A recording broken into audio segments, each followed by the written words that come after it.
வணக்கம் ஃப்ரெண்ட்ஸ். நம்ம இன்றைக்கி பார்க்க போகிற வீடியோ என்னென்னு பார்த்தீங்க அப்படின்னா, சவுதி அரேபியாவோட லேபர் லா ஆர்டிக்கல் 40 என்ன சொல்லுது அப்படின்னு தான் பார்க்க போகிறோம்.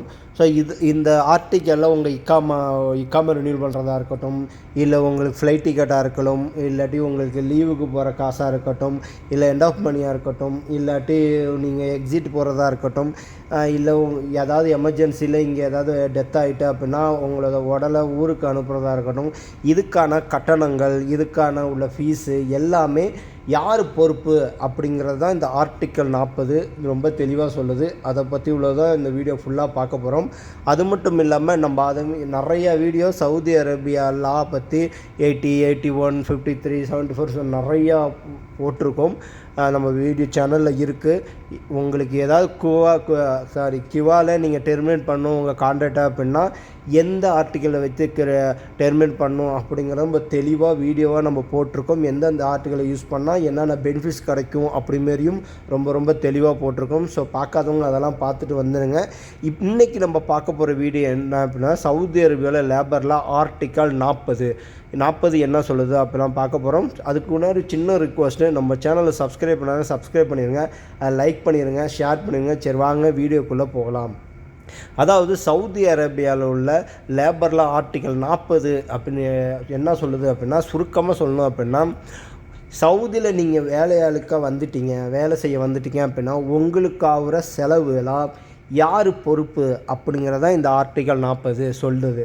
உதாரணத்துக்கு நீங்கள் ஒரு கம்பெனியில் வேலைக்கு வரீங்க அப்படின்னா உங்களுக்கு புதுசாக இக்காமா அடித்து கொடுக்குறதா இருக்கட்டும், உங்களுக்கு லைசன்ஸ் எடுத்து கொடுக்குறதா இருக்கட்டும், இல்லை ஒரு கம்பெனிலேருந்து இன்னொரு கம்பெனி மாற்றுறீங்க அப்படின்னா அது எல்லாமே உங்கள் கம்பெனி தான் பொறுப்பு. ஓகேங்களா? ஒரு வேளை நீங்கள் எக்ஸிட் ரீஎன்ட்ரி ஊருக்கு போகிறீங்க அப்படின்னா அதோட ஃப்ளைட் டிக்கெட்டும் உங்கள் கம்பெனி தான் எடுத்துகிட்டு தரணும். இல்லை எக்ஸிட்டில் போகிறீங்க அப்படின்னா அதுவும் உங்கள் கம்பெனி தான் எக்ஸிட் போகிறப்போ ஃப்ளைட் டிக்கெட் என்னவோ அதுக்கு உள்ள காசு தரணும். அதாவது எண்ட் ஆஃப் சர்வீஸ் மணி என்னவோ அதுவும் உங்கள் கம்பெனி தான் தரணும். இதெல்லாம் கம்பெனி உள்ள பொறுப்பு.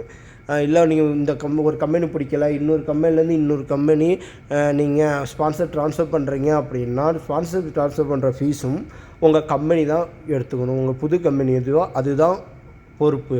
மொத்தத்தில் கம்பெனி இதெல்லாம் கண்டிப்பாக பொறுப்பு எடுத்துக்கணும். உங்கள் இக்காமா ரினியூல் பண்ணுறதும் உங்கள் கம்பெனி ஒரு வாட்டி ரினியூல் பண்ணி தான் இருக்கணும். இதில் எதுவுமே உங்கள்கிட்ட கம்பெனி அவங்க வாங்கக்கூடாது. இதுதான் ஆர்டிக்கல் 40 சொல்லுது. சரி, இப்போ எல்லாமே கம்பெனி தான் பார்க்கணும் அப்படின்னா இப்போ தொழிலாளிகள் எதுவுமே செலவு பண்ண வேணாமா அப்படின்னு பார்த்தீங்க அப்படின்னா கண்டிப்பாக அதுக்கும் சில நிபந்தனைகள்லாம் கொடுத்துருக்காங்க. ஏன்னா உங்களால் அன்ஃபிட், நீங்கள் வேலை செய்கிறதுக்கு அன்ஃபிட் ஆகிட்டீங்க அப்படின்னா நீங்கள் எக்ஸிட் போகணும் அப்படின்னா அதுக்கான ஃப்ளைட் டிக்கெட் நீங்கள் தான் போட்டுக்கணும். அதாவது தொழிலாளி தான் போட்டுக்கணும் அப்படிங்கமாரி ஒரு இது இருக்குது.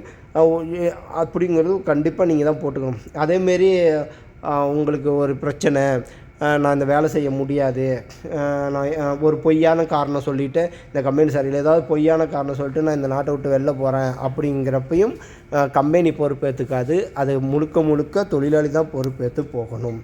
சரி ப்ரோ, ஒரு எமர்ஜென்சி, இங்கேயே டெத் ஆகிட்டாங்க, நம்மளோட வேலை இருக்க இங்கே டெத் ஆகிட்டாங்க அப்படின்னா உங்களோட உடலை இங்கே அடக்கம் செய்கிறதுக்காக ஊருக்கு அனுப்புகிற ப்ராசஸாக இருக்கணும். இது எல்லாமே கம்பெனி தான் பொறுப்பேற்றுக்கும். ஸோ அதுக்காக நீங்கள் எதுவும் பயப்பட வேண்டாம், அது கம்பெனி பொறுப்பேற்றுக்கும்.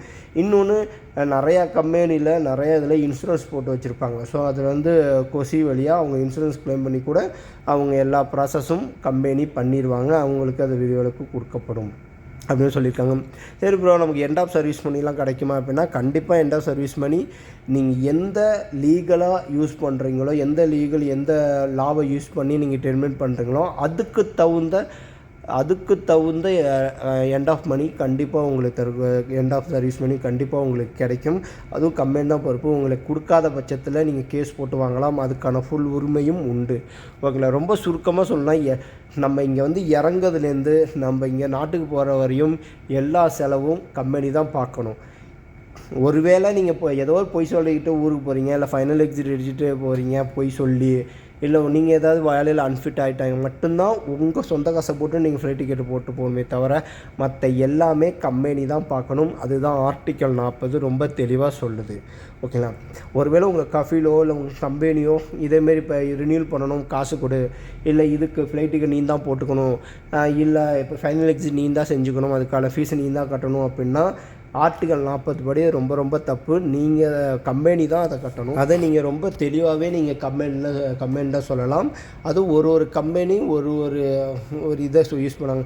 இப்போ ஒரு வருஷம் வேலை பார்த்துட்டு ஒரு வருஷத்துக்கு போனால் தான் ஒரு வாட்டி ஃப்ளைட் டிக்கெட் கொடுப்பாங்க, ஒன் சைடு கொடுப்பாங்க. இல்லை 2 வருஷம் வேலை பார்த்துட்டு போனீங்க அப்படின்னா அப் அண்ட் டவுன் ஃப்ளைட்டே கொடுப்பாங்க. இல்லை 6 மாதம் வேலை பார்த்துட்டோம்னா 6 மாதத்துக்குள்ளே என்ன காசோ அதுதான் கொடுப்பாங்க. ஸோ அது ஒரு கம்பெனி பாலிஷை பொறுத்து நீங்கள் கான்ட்ராக்ட் சிக்னேச்சர் பண்ணுறப்ப அது என்னான்னு ஃபுல்லாக கான்ட்ராக்டை படித்து பார்த்துட்டு அதுக்கப்புறம் அக்செப்ட் பண்ணணுமா ரிஜெக்ட் பண்ணணுமா அப்படிமாரி ரொம்ப தெளிவாக பார்த்துங்க. ஏன்னா எல்லாமே உங்கள் கான்ட்ராக்ட் படி தான் பேசணும். நீங்கள் ஒரு கேஸ் போடுறீங்க அப்படின்னாலும் உங்கள் கான்ட்ராக்ட் எடுத்து தான் காட்ட வேண்டியதாக இருக்கும். அதுதான் உங்களுக்கு ப்ரூஃபாகவும் இருக்கும். ஏன்னா நீங்கள் தான் அதை அக்செப்ட் பண்ணியிருக்கீங்க, நீங்கள் தான் அதுக்கு டிஜிட்டலாக சைன் பண்ண மாரி ஆகிடும். ஸோ அதனால் கான்ட்ராக்ட் போகிறப்போ ஃபுல்லாக படித்து பாருங்கள். உங்களால் பெனிஃபிட்ஸ் எல்லாமே இருக்கா, அவங்க ஆர்டிகல் 40 படி தான் கம்பெனி தான் எல்லா பொறுப்பும் ஏற்றுக்குதா அப்படின்னு ஃபுல் A to Z பார்த்துட்டு அதுக்கப்புறம் அக்செப்ட் பண்ணுங்கள். இப்போ நம்ம ஆர்டிகல் 40 மட்டும்தான் பார்க்குறோம். நிறைய லேபர் பார்த்து நம்ம பார்த்துருக்கோம். நம்ம சேனலில் இருக்குது, போய் கண்டிப்பாக பாருங்கள். உங்களுக்கு ரொம்ப ரொம்ப ரொம்ப யூஸ்ஃபுல்லாக இருக்கும். லேபரில் ஏதாவது டவுட் இருக்குது, இல்லை இது கிவாவில் நீங்கள் சேஞ்ச் பண்ணுறதுக்கு ஏதாவது டவுட் இருக்குது, இல்லை சவுதியோவில் அப்டேட்ஸில் ஏதாவது டவுட் இருக்குது அப்படின்னா நம்ம சேனலுக்கு கீழே, அதாவது நம்ம இந்த வீடியோ கீழே டிஸ்கிரிப்ஷனில் நம்மளோட Facebook ID, Instagram ID, Telegram குரூப்போட ஐடி எல்லாமே டிஸ்கிரிப்ஷன் கீழே இருக்கும். வாங்க அங்கே போய் பேசலாம். அப்படி இல்லை அப்படின்னா கமெண்ட் பண்ணுங்கள். கண்டிப்பாக எல்லா கமெண்ட்டுக்கு ரிப்ளை கொடுக்க ட்ரை பண்ணுறேன். சின்ன ரெக்வஸ்ட் தான் நமக்கு. நம்ம சேனலுக்கு லைக் பண்ணிடுங்க, சப்ஸ்கிரைப் பண்ணுங்கள், உங்கள் ஃப்ரெண்ட்ஸுக்கு ஷேர் பண்ணிடுங்க. இந்த வீடியோ உங்களுக்கு தேவைப்படாதனாலும் உங்கள் ஃப்ரெண்ட்ஸுக்கு கண்டிப்பாக தேவைப்பட வாய்ப்பு இருக்குது. Thank you friends, thank you for supporting.